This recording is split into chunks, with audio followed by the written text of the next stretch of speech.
આજરોજ કેશોદ કર્મશીલ ગ્રુપ તરફથી વડીલ વંદનાના કાર્યક્રમમાં ગોપી ગૌ સેવા ટ્રસ્ટના પ્રેરણાદાતા એવા જયરાજ બાપા ઓસદડિયાનું એવા એક મહામાનવનું સન્માન કરવામાં આવ્યું કે જે 89 વર્ષની ઉંમરે પણ પૂરા જોશ અને ખરોશથી આજે ગાયોની સેવા કરે છે અને ગાયોની સેવાની અંદર પોતાનું જીવન સમર્પિત કરી દીધું।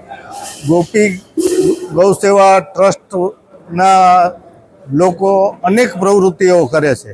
આ બધી જ પ્રવૃત્તિઓ સાથે આજે 89 વર્ષની ઉંમરે પણ કોઈ પણ પ્રકારના શારીરિક દર્દ વગર પોતાનો પૂરો સમય આપી અને કામ કરનાર વ્યક્તિનું આજે કેશોદ કર્મશીલ ગ્રુપ તરફથી સન્માન કરવામાં આવ્યું।